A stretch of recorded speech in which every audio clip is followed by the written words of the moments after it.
There's ways to eliminate shallow traffic, and I think that's cool. But then there's also really ways to understand certain specific signals that you then stack and ignore. Your marketing, sales, and your CS operations will be vastly more relevant because everyone will have the same shared content. Yeah, the biggest problem is, again, they don't have the variables that have the context and the research done properly on the account. So they are simply personalizing on logos, account names, trying to build some sort of emotional connection with the buyer by, maybe using a video that, again, replaces some video technology or voice technology that replaces their name and logo with, or replaces the name and logo variable with like this voice technology, right? That sounds you out, like you're speaking to Nike, Adidas, like it sounds that out. And this type of personalization is honestly lame. Sorry to say it that way, but like you're not doing ABM if all you're doing is slapping their logos and their names in spoken word or visually on their landing page. No, you should have done enough research on that account. In the age of AI, you can absolutely do this research at scale.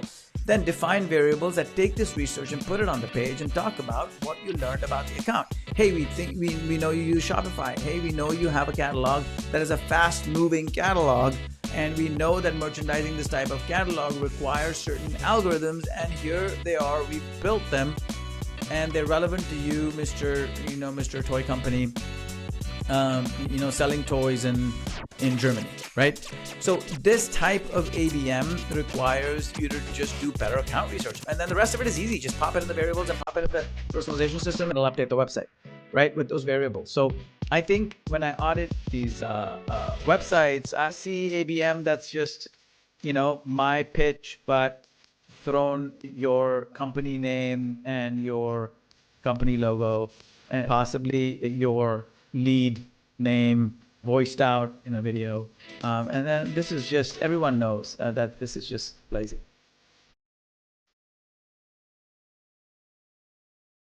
Yeah.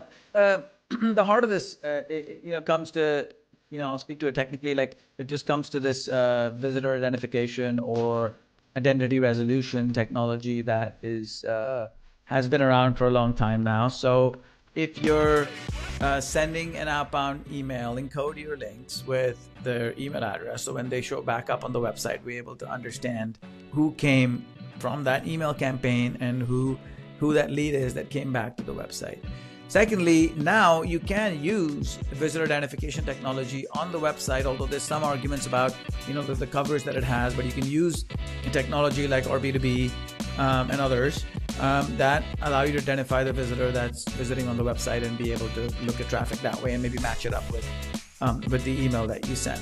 Again, if they sign up for your newsletter, if they sign up for your product, they use an email address. If they sign up on a Calendly invite with your rep, book a meeting, they've got an email address there. So make sure you've got identity resolution system in place that whether the email address comes from whatever source, whatever channel, including email or even RB2B like systems, visitor identification systems, make sure that your identity resolution is spot on. So you're able to understand an inbound lead, an outbound lead, a direct PLG, a product-led lead. So if the product has a link to it embedded somewhere in the product experience, and you happen to click on that and sign up for that product, regardless of how you originated that lead, inbound, outbound, the product, have a good identity resolution system in place that allows you to deduplicate, the use of fancy word, the user. And then your marketing, not just your marketing, sales, and your CS operations will be vastly more relevant because everyone will have the same shared content. Yeah, so listen to our customers that have a lot of traffic and large password. So this happens on the internet. I mean, there's a lot of people that come to the website to look at one little quick thing, bounce, or just happen to click around. So I think you can do simple things. So you can look at session times or page counts or time on session greater than X seconds. So you can do some of these things to kind of get rid of what we call glorified bot traffic. So either bot traffic or traffic that roughly is very shallow. So you can use some of these simple techniques in the Growth OS to sort of filter out that traffic and take a look at more meaningful segments. But also, I think the nature of the pages they're on matters, right? So if they're on pages that talk about your integrations, for example, if you've got integrations to other products and someone's looking at a HubSpot integration, understand that and then note that in an event and stack it as a signal.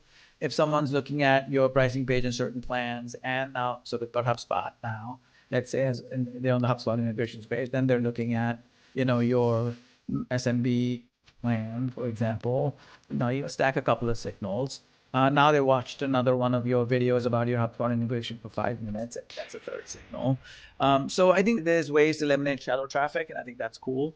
But then there's also really ways to understand certain specific signals that you then stack and ignore a bunch of random page visits.